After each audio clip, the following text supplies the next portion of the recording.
వస్తాడేమో Saturday రోజు కనిపించే hall ticket పెట్టుకుంటాం. ఎగ్జామ్సా? మొత్తం అవి పడుతుంది.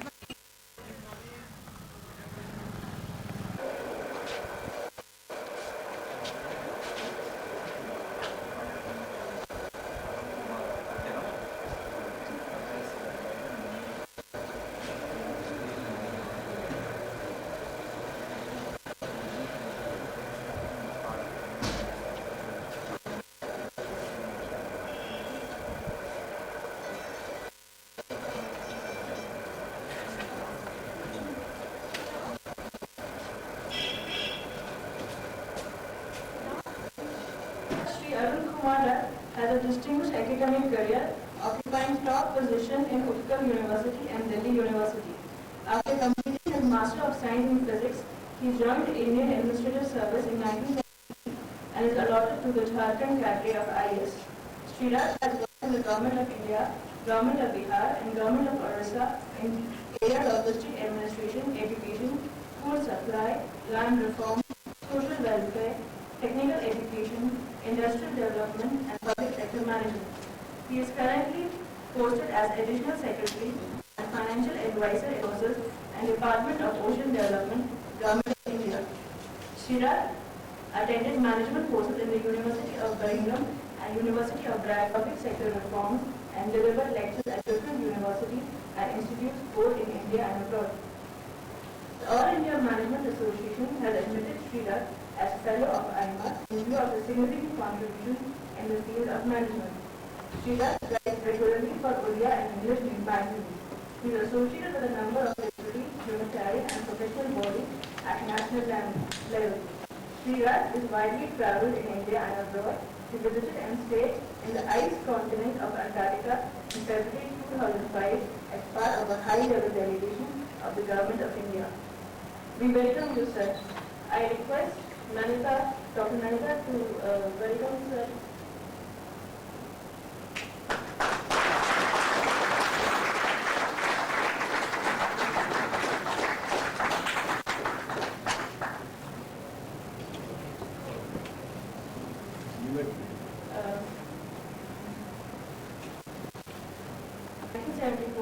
And a very short period has risen to the post of registrar at OU. He has taught a number of postgraduate and graduate students and has taught a number of specialized courses in media science and material science. He has presented papers at a number of seminars.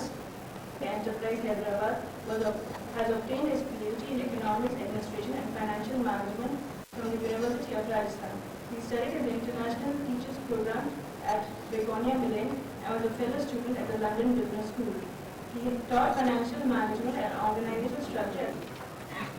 Registrar Osmania University, Shri Rath, dignitaries, officers, representatives of several organizations, members of the media, and friends. Friends, it's a great opportunity for the institution to have two stalwarts, distinguished scholars. Professor Mutaridi is not only an eminent administrator, but has carved out a name for himself. In Osmania University, in the fraternity of educationists in India and abroad. During the last 3 years, when he is functioning as a registrar and is at the head of affairs, Osmania University has undergone transformational times. It has made a big leap. Several disciplines have been added. So many international publications have come out. Distinguished scholars have come to the university. And we are proud of the fact that the support of Professor Mutaridi and of the university, I feel will make a greater headway in the times to come. But I have great privilege in welcoming Rath sir. When I talk about Rath sir, I always get a great encouragement. My colleague has introduced him. I will say he is one person who is, I think, the most informed person on public enterprises anywhere in the country. He has been in the Department of Public Enterprise as Joint Secretary, and he came at a time when people thought that public sector will be closed, lock, stock and barrel. Their most of course have grown now in number. They are bigger than the states. Often people say that 200 MNCs in the country are bigger than 200 countries in the world. And I think India is no different in the sense that 15 or 20 or 30 enterprises today, they lead the country in terms of wealth, not only in terms of wealth, but also in terms of wealth creation, addition to the wealth. Now that is one part, but when I talk about Rath, with the publication of chair, I put Mr. Rath in another category. He is not only an IAS, he is not only a senior IAS officer, but he has an eye on details. He has a great love to understand what is going on. And he takes a great interest in intertwining theory and practice, coming out with a blend which can give you the right proportion, the right thinking, what Buddha told, I think, in Ashtamal theory. He is a person who takes a lot of interest in theory. He has been studying corporate governance, he has been studying private sector enterprise in India, and he is deeply committed. Now friends, before we proceed with the lecture, I think there are very big questions when it comes to public sector today. What will be the shape of public sector in 2030? We have been talking about, I recently saw government is bringing out a paper on disinvestment, white paper on disinvestment in the current session of the parliament. And people have their own misgivings, wrong or right. What will happen? Is public sector going to stay?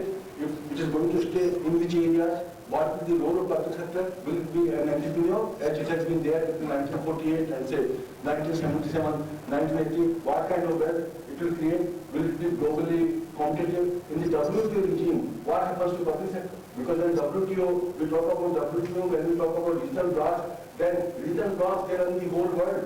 This global organization, they run the whole world. And national parliaments and governments, they become post offices. If that happens, then what is the role of public sector? And it's not only, as I told, government is important today. But more important than government is governance. What will be the governance of public sector, internal and external? Will public sector take on challenges like CSR? Yesterday I was reading this speech by Devasha, which has been reproduced in Economic Times and many other papers, where Devasha, he quotes Gokul, who is one of the celebrities on CSR, and says that public enterprise will have to have market virtue. Now what are these market virtues? These market virtues are nothing but they are the different kind of offerings which you can make by CSR. But are those marketable virtues, are they going to self-sustain? I think that's the question. So what happens to corporate governance? What happens to CSR there? Then there is the question of wages in public sector. That again is a very, very interesting question. And public enterprises are only one part of public sector. What will happen? The friction between public sector wages and private sector wages. More than that now, MNCs have come. Different kinds of reports are coming. There is a transition of people. There is a flight of personnel. There is a flight of talent from the public sector. Of course, they are going to private sector only. And some people say that India will become the recruitment ground for all the MNCs world over. Now our people are going, but they are coming all the way. They will come all the way and recruit people. I think in numbers that you and I can't imagine. So I think the scenario is very complicated, which are, I think, far away from our own normal grasp. Thank you.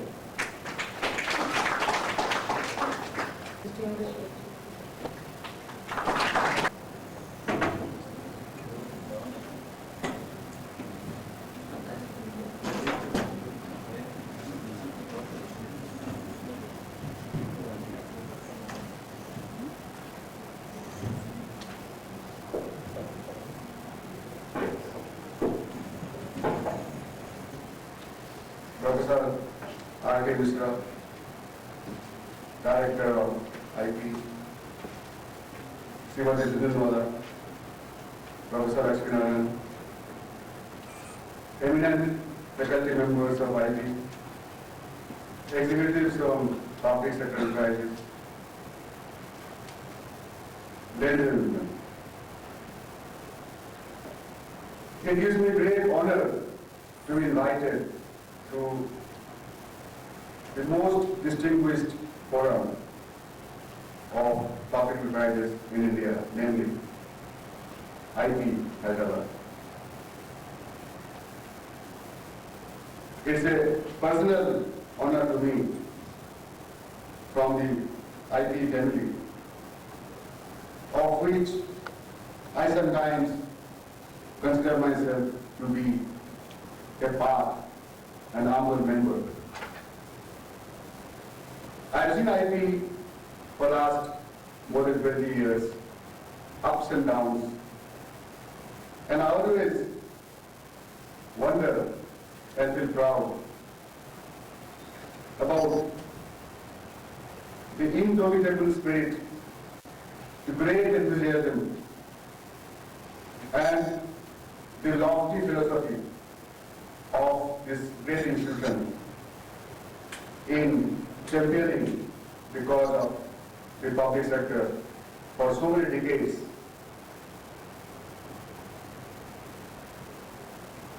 Before I begin my lecture, I will narrate a small personal incident which marks the transition of public enterprises from 20th to 21st century.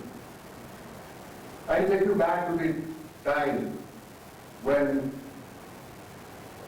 one of the leading public enterprises was one of the first to be privatized, namely Balco. That time I was Joint Secretary in the Department of Public Enterprise in Government of India. After Balco was privatized, there is a perception that public enterprises will disappear one by one.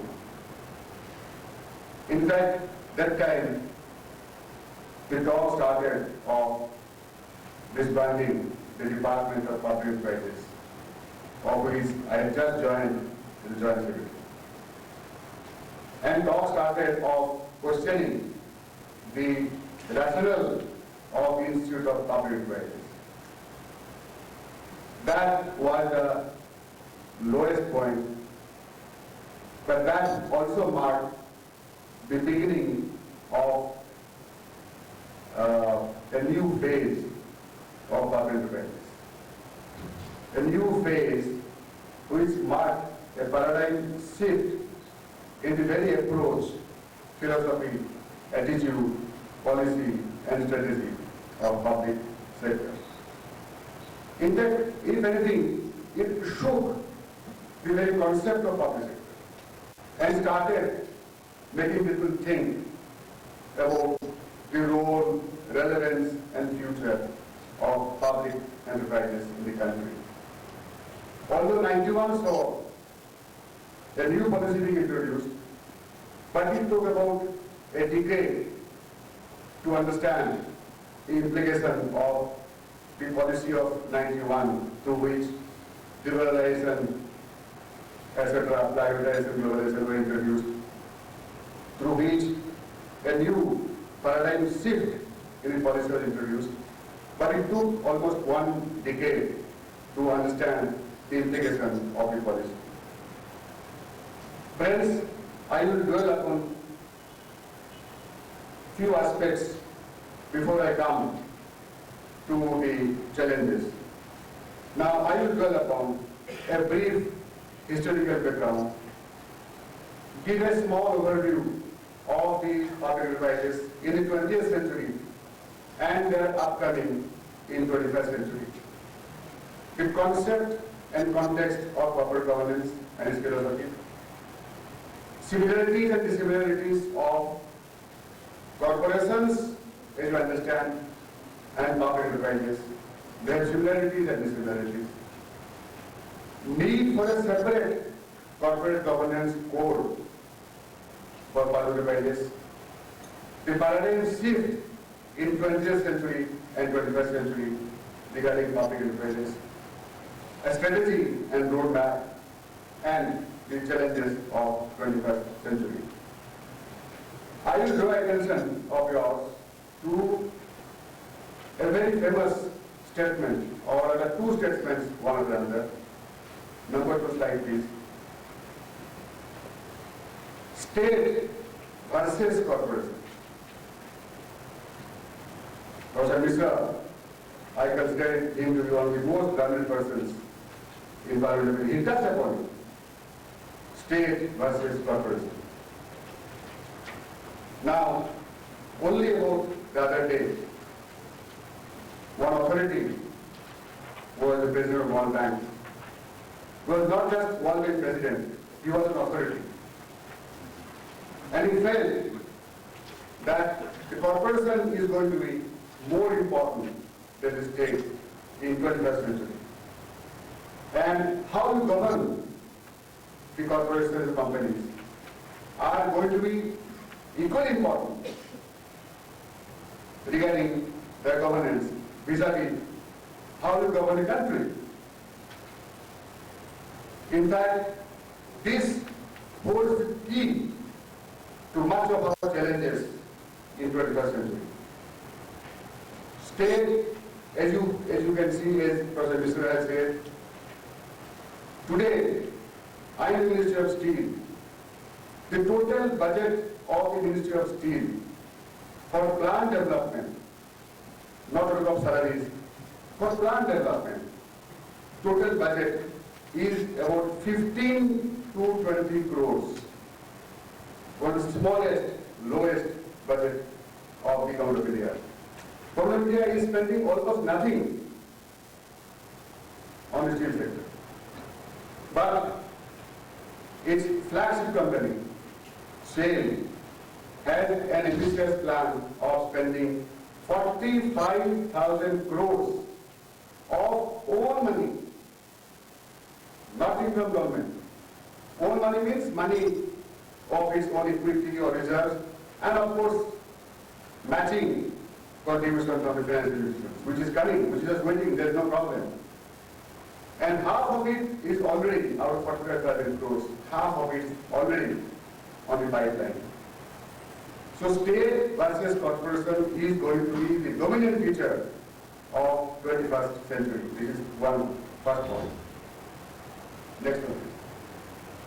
I would like to repeat a similar statement which two great authors made twice in the 20th century. Burn and Means. They wrote a book on modern corporation and private property in 1932 and repeated it based on their own research in 1967. What did they say? Before I say what they said, I'll just draw you further down history to the greatest person, greatest economist, the father of modern economics, Adam Smith. Adam Smith, friends, you surprised to know, was against the modern corporation. He was very, very skeptical. He said the owners should be the managers. And if you trust a new breed of managers, you cannot do well, because it involves management of what is called other people's money. This other people's money is not safe in the hands of managers. So he gave a prophecy. He said that these joint stock companies, which are the precursor to modern corporations, are bound to fail. I'll bring you back to Adam Smith, to our end of my lecture. How is relevant today? How is not relevant today? But he said the directors can't be trusted, managers can't be trusted, and these are doomed to fail. Now in this backdrop, when Berlin Means did the research, during the thick of Second World War, the American corporations were studied by them. One of the most beautiful work, in fact it is considered the best work on corporations ever done by anybody. They said the modern corporation attempts to dominate the state, and in future it will supersede the state as the dominant form of economic and social organization. In fact, they said that Adam Smith had denounced the modern corporation. In spite of that, in spite of great person denouncing it, making a prophecy of its failure, Berlin said, look here friends, the modern corporation has come and exists and alive and kicking. It is not doomed, but it is alive.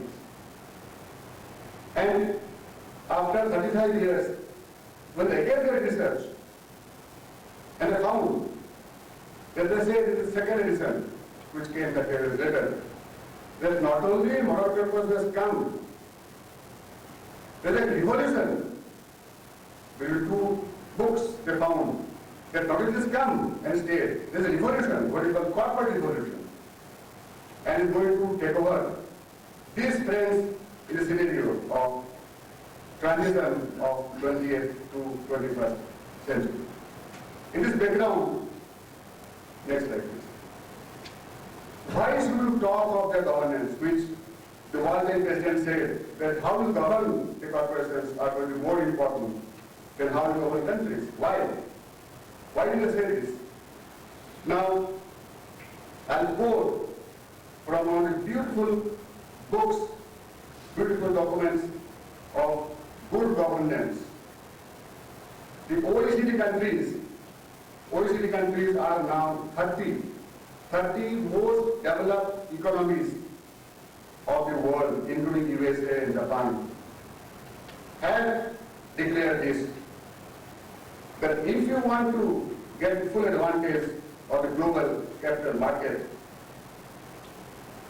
concentrate on governance of corporations. It is most important how you govern the corporations, how you have the principles of standards, of world standards in every corporation around the world. That is going to decide whether you are going to get capital for your development or not. You are important. You are going to be more important in the state. But if you do not have good governance principles, you can't get capital. Investors will not give you money. In fact, if you want to get cheap capital, if you want to get reasonable capital, get a reasonable price, you have to have good corporate governance practices. That will decide whether you are going to grow or not grow. Now friends, I just dwell upon one aspect, that this OECD declaration has membership across the world, including USA and Japan. I'll just touch upon one aspect of the inner contradictions of USA and Japan regarding corporate governance. By one example, there is a study regarding the performance of 4 companies, or rather 2 pairs of companies, both highly successful, but 2 pairs belong to USA and their rivals 2 pairs belong to Japan. Namely, Toyota is a car maker of Japan compared to GM of USA. Similarly, Canon of Japan is Xerox of USA. There is a contrast. All the pairs are highly successful. But USA has accepted what is called international corporate governance practices, which are so many. Small board, independent directors, disclosures, transparency, etc., which GM and Xerox have accepted. On the other hand, the Japanese company, they say, we don't believe in corporate governance, we don't know. It's a small family-held business concerns with cross-holdings. Toyota was not believing in corporate governance. Xerox, Canon was not believing in corporate governance. They said, we have a 35-side board compared to 7 members in the board of directors of American companies. We don't believe in independent directors. Who are the independent directors? We don't believe in that. So there are a lot of differences. But when they had problems, when Japanese company had problems, and they wanted to access the markets of the world, market world said, no, I can't give you anything. Your corporate governance practices are not good. So it gets lost. So domestic capital market was not adequate. International capital market was not coming forward. New York Stock Exchange refused to list the great company like Toyota.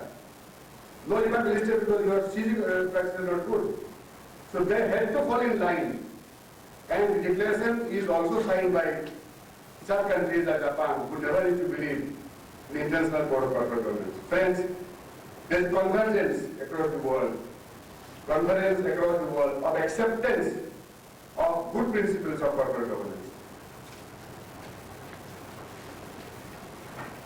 Then some findings are there. There are a lot of research on corporate governance, but unfortunately not much of research on corporate governance in public enterprises.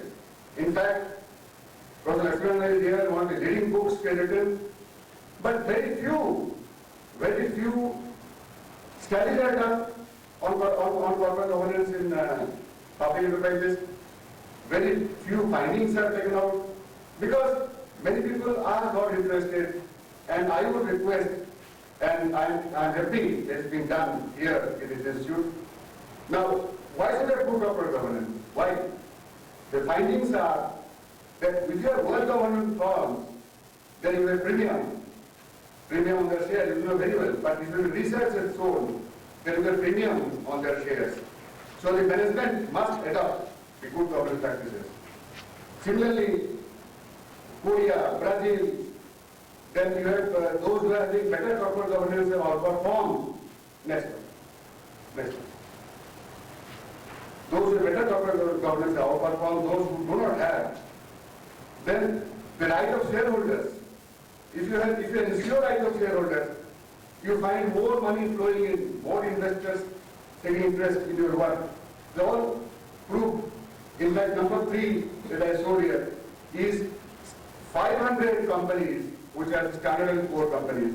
The results show that better corporate governance improves the performance of the companies. Now, when I say companies, I don't want to make a distinction between corporations and public enterprises. The distinction is going to or should be, if not disappear, it can disappear for reasons I'll tell you. Narrow down. In my opinion, both are moving. The public enterprises are moving towards the better commercial performance, and the so-called commercial corporations are moving more towards social relevance. In fact, today, if you talk of a corporation whose sole objective is to make profit, nothing else, you will find difficult. Which are those private corporations which are out and out to just grab the profit and do nothing? In fact, you have, I don't say you don't have, but they are not long-lasting, sustainable corporations or companies. They are the boom and bust, the rise and fall type of corporation. A long-lasting, sustainable corporation has to see profits and then move away from profits towards social relevance. As the public enterprises are moving from social objective to commercial objective. So there must be a convergence on this front also. Next, again the McKinsey report says that the investors want, you must have governance in corporations. This, friends, is the finding that we have on the need for rationale for good corporate governance. Next. Now, we must talk about the public enterprises. Now, public enterprises are under the Constitution and under the law. They are the twin regulatory bodies. They are the arms of the state. Article 12 of the Constitution says you are arms of the state. They are also corporations under company law. So they have to satisfy the twin objectives of commercial viability and social responsibility. In fact, the 21st century will have this challenge, or we have to face the challenge as to how we reconcile the apparently divergent objectives of commercial viability and social responsibility.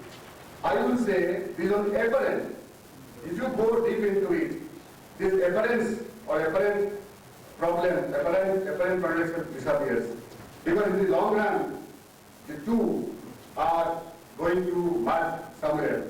If you talk about a company, which is a visionary company, in a very visionary company, the social elements is equally important as far as the commercial. But this is the problem that public relations are going to face as a challenge. Next. Now, these two phrases, I epitomize the transition from 20th to 21st century. The public enterprises are in a new environment. 20th century, the assurance of monopoly, you are assured of monopoly. There is no disturbance. You do anything, you produce, make profit, don't make profit, seek loss making, no problem. You are assured of monopoly. Whereas the very topic as suggested by Dr. Misra is 21st century challenge of competition. This is the challenge that the 21st century brings to the public enterprise. And there is a paradigm shift next. Paradigm shift in the policy of public enterprises from an economy which is controlled to an economy which is market-based. This paradigm shift, full government ownership to disinvestment, unlimited life to threat of liquidation. Friends, I'd like to inform you that as many as 16 top public enterprises have been closed down in last decade of the 21st century. It was never thought of, never unheard of.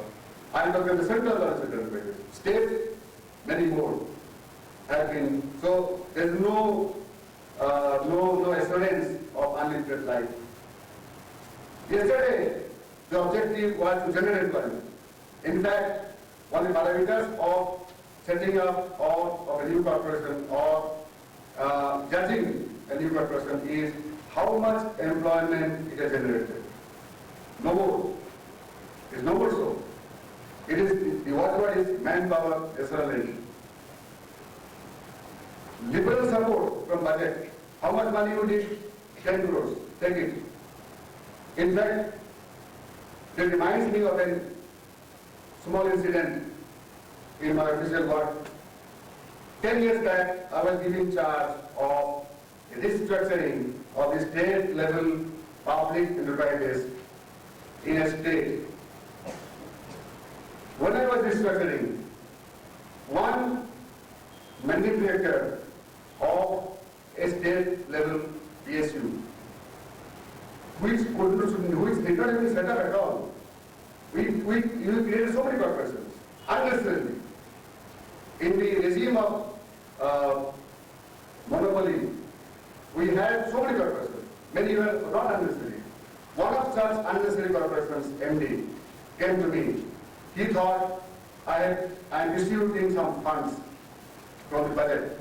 He said, sir, I told, what is your problem? What is your future? He said, sir, give me 10 crores.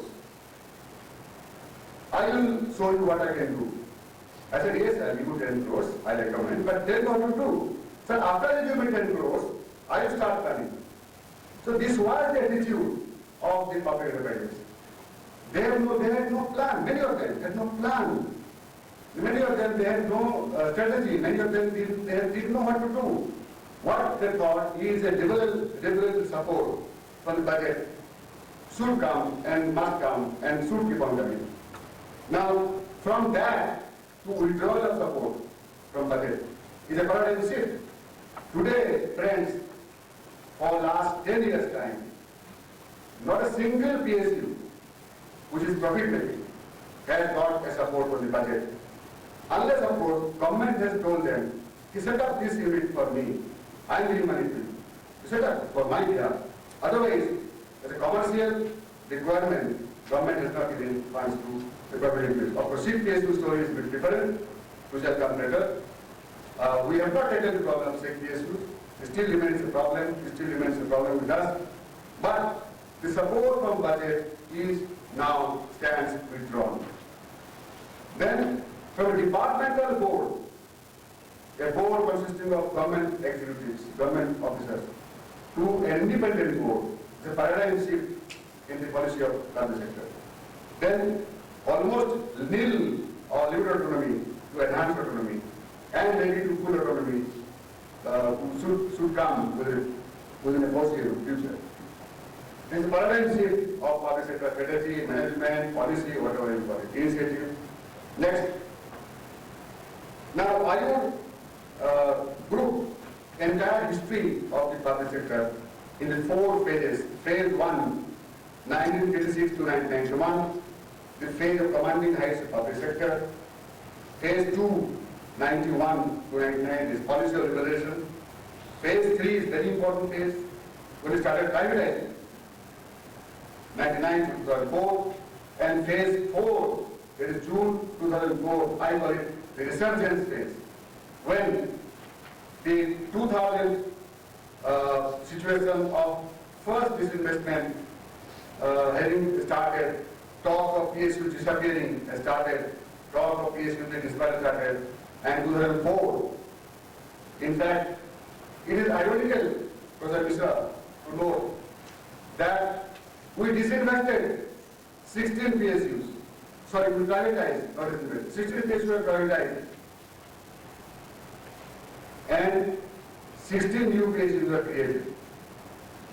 So total number in that period remained, when we are talking of disbanding PSUs, the total number remained in that period almost 2001, 2002, disappearance and creation almost became equal, so that there is no net attrition of PSU. Of course, some were closed. 16 PSUs were disinvested, were privatized, 12 closed down, but 16 of the new ones were created.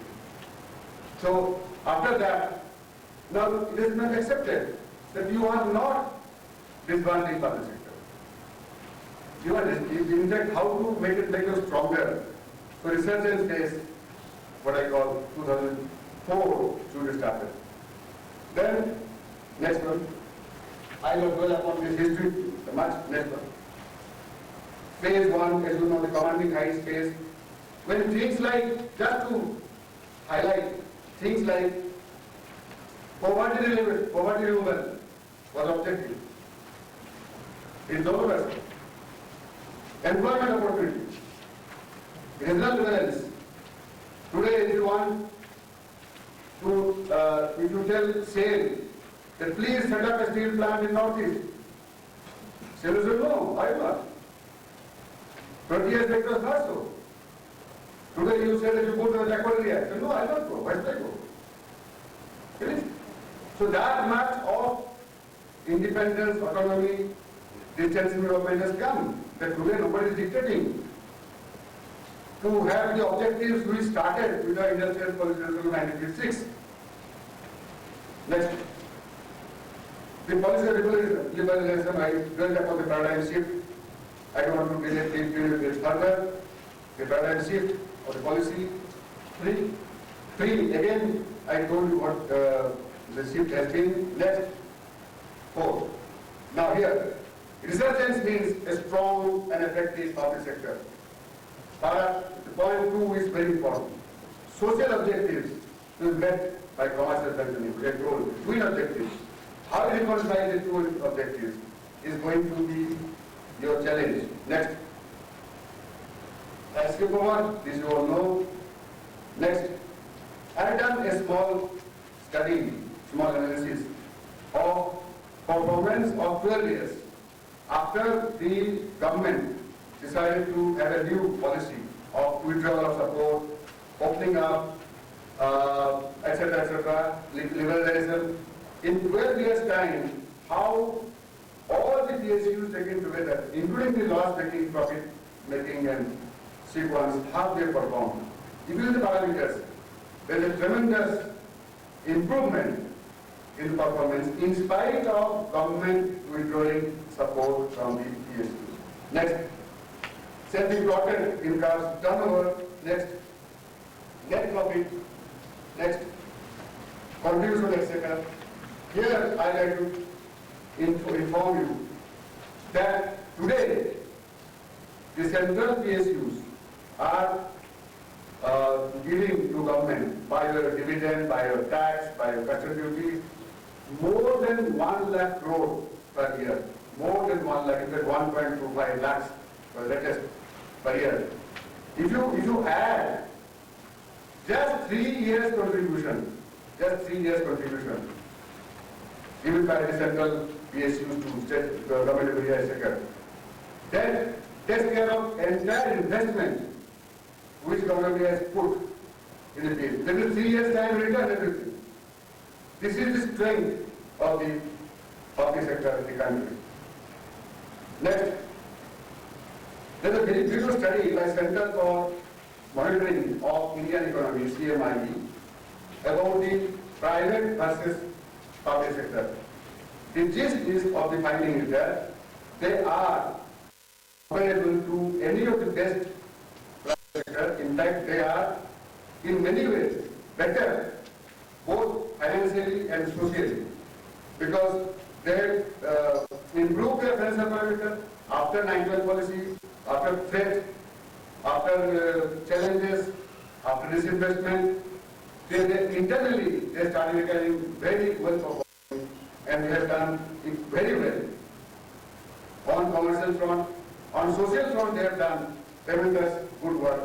Next one. In fact, just before the turn of the century, it is shown that they are not the same public sector that used to be in the 80s. In fact, they are becoming much more dynamic, much more vibrant, much more resilient, and more flexible to market situations. Next, friends, I'll just grab for you one aspect of Navaratnas. I did want to give other Vedatna 1, 2, profit making, but I just want to highlight one point of Navaratna PSU. So it used to be 9, now it will become 11, it is going to very soon about 16 by addition of 7 more. But one point I will dwell upon, that these are all companies listed in the stock exchanges in which the public and FIs have shares from 11% to 49%, and they are doing extremely well. In fact, they are the best blue chip companies of the country, and they are doing extremely well. In fact, next slide, if I show you, next slide. The April issue of 2007 of Financial Express brought out the comparative analysis of top 500 Indian companies, and they listed them based upon their net worth, net profit, their turnover, etc. parameters. They try to compare companies, private, public, all together. And it is really heartening to note that among 21 top private companies, 9 are the public sector. Among top 10, 1, 2, 3, 4, 5, 6 are the public sector. In ONGC, IOC, NTPC, CL, DHL, GL, among top 10 Indian companies, 5, 6 are the public sector, 6, and 21 includes 9. So this is the strength of the, and none of these companies are taking a single bite from government, rather than giving back to government huge sums of money by dividends. Only problem with public sector is that they do not, or they don't have to do over publicity for their performance.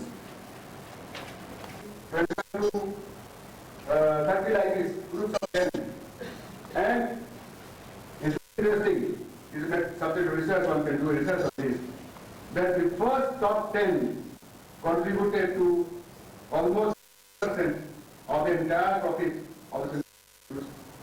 And after the 50, after top 10, which is subject matter of debate, subject matter of maybe research, I believe this who improve improve their profit line, to unleash their locked-up potential, their tremendous potential, they are locked up, to take it, unleash the potential, and come up, so that the contribution to the national economy improves. Next. Now, if somebody to analyze how they contributed, I would say they made significant contribution to all sectors of the economy.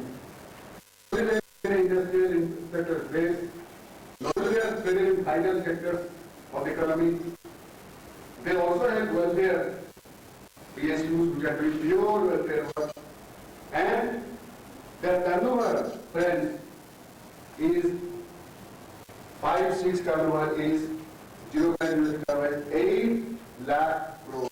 8 lakh crores is turnover. Now if you compare to GDP, GDP is 30 lakhs crores. 30 lakh crores is GDP of the country. 8 lakhs is the exact numbers has not been worked out, but to tell you the dimension of the contribution is this. And they have given back to the government of India 1.25 lakh crores, which is 1 year. And if you were to compare the total expenditure on plan expenditure over there is 1 lakh 50,000 crores. 1.5 lakh is total plan expenditure of India. 1.25 is the total contribution. Almost you can say the size of contribution is almost like the annual plan of government India. This is the inner strength. And almost 1/3 of entire investment is returned to government India every year. This is the great contribution of industry. Now, what is the problem? The problem is following. Next. There are distinct governance problems. These, friends, I will dwell upon for a minute more. Who says this? Not we. OECD said this. The Organization of Economic Developed Countries, 30 most advanced countries of the world have said this. Now it's a pity, we have always been discounting the public sector as something is a drain on resources, something which will be severe. We do not want to study them. In fact, there are many groups who say, oh, don't talk about public sector. They are this, they are that. Don't talk about public sector. Now, everybody used to put them aside. Keep them aside. They are just a transitional phase. The 30 most developed economies of the world, after careful deliberation, share this. That the state-owned enterprises are very important. India is not saying this. It is USA, UK, Japan, German, South Korea, Russia, all leading economies of the world are saying that they are very important.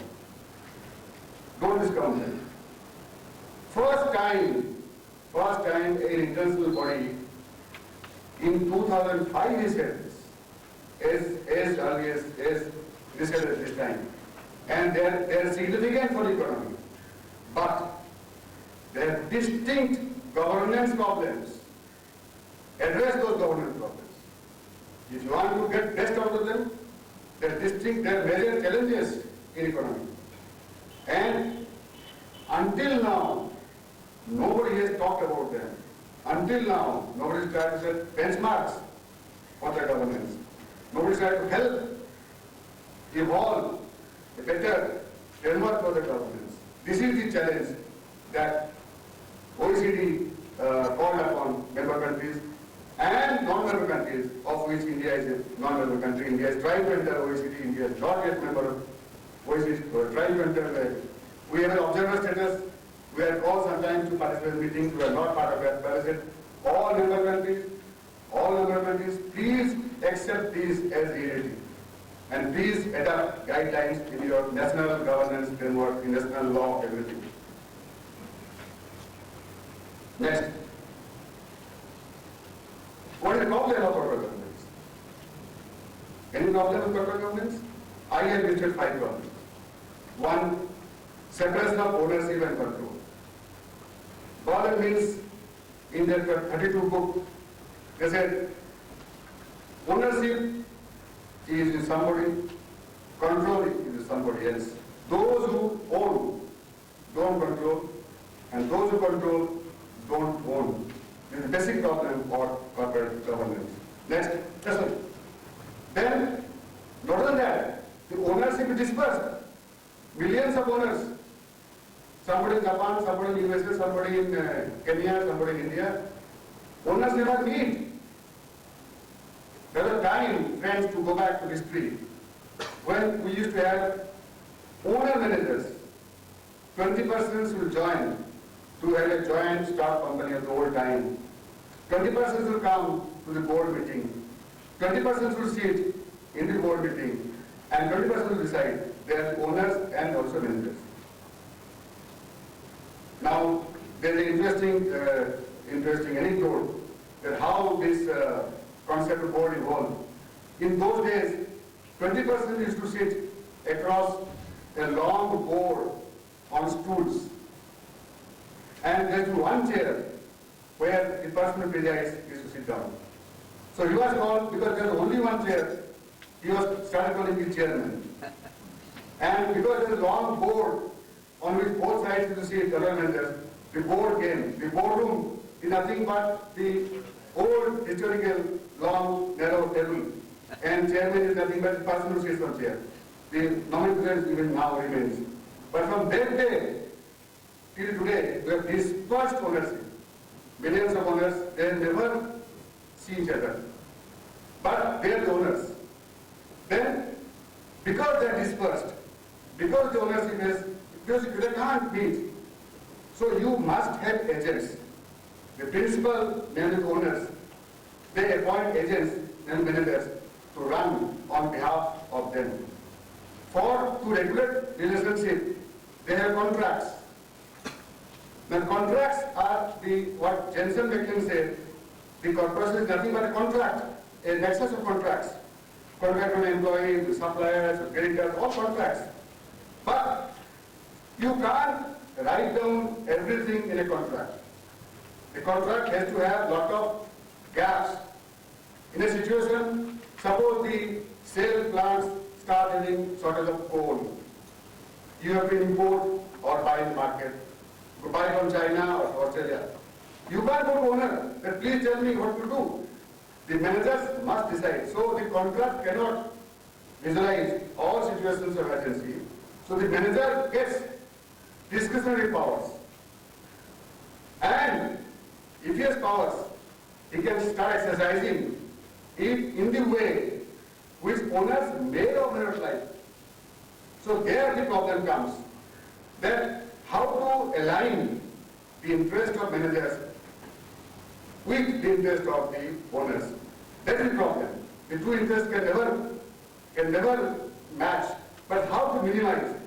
And for that you have to spend agency costs to supervise the manager, to control the manager, audit them, vigilance, all this board, all these are nothing but agency problems. So you have to spend agency cost. And your problem for governance is how to minimize it, so that you don't spend too much money. You say external cost, how much? Why? Because agency cost must be minimized.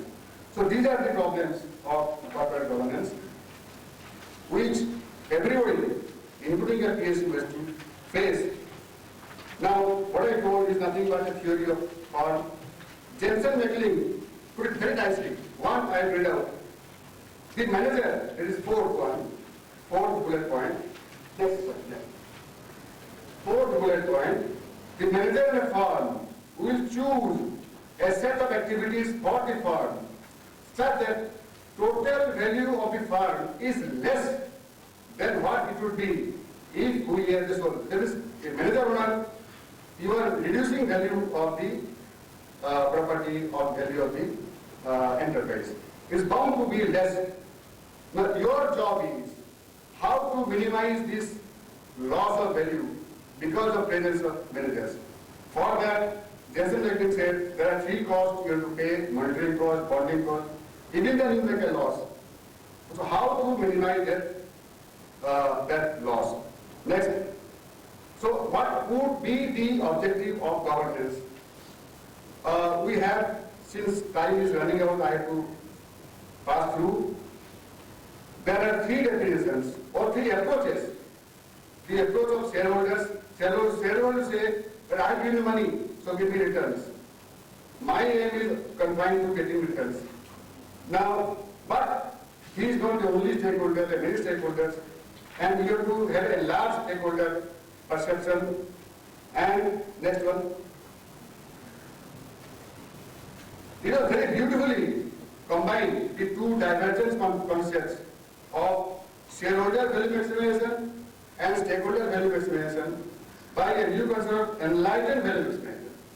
Now, Jensen said, think of long term, think of a visionary company as compared to a short-term company. Short-term company will just earn money, profits and give to the owners. A visionary company will say, no, I have got not only owners in my picture, but society also in the picture. If you combine the two, you have enlightened value expression, and all stakeholders, employees, customers, society, government, everybody comes to the picture. Next, flowing from this is what is called CSR. Now, CSR has got a very new concept. It has not developed. One word I have to inform you today, that CSR has got two aspects. One is that you spend a portion of your profit for society. That I have a budget of 10 crores, which is 1% of my profit. I will spend for the welfare of society. This is a view of corporate view of social responsibility. But a better view would be that you don't just set apart a profit for the CSR. You have to do something in a business plan that automatically integrates into your work. Like, suppose you are producing some goods, and you say from that I will spend 10 crores for the benefit of the poor and all that. But in the process, you are damaging the environment. You are getting health problems. So this is not CSR. CSR should be not only just spending a money of a person of a profit, but it should be such a way that you think of the long-term benefits of society, to environment and all that. CSR has a narrow concept and also a broader concept. And we should always look to the broader concept of CSR. Now,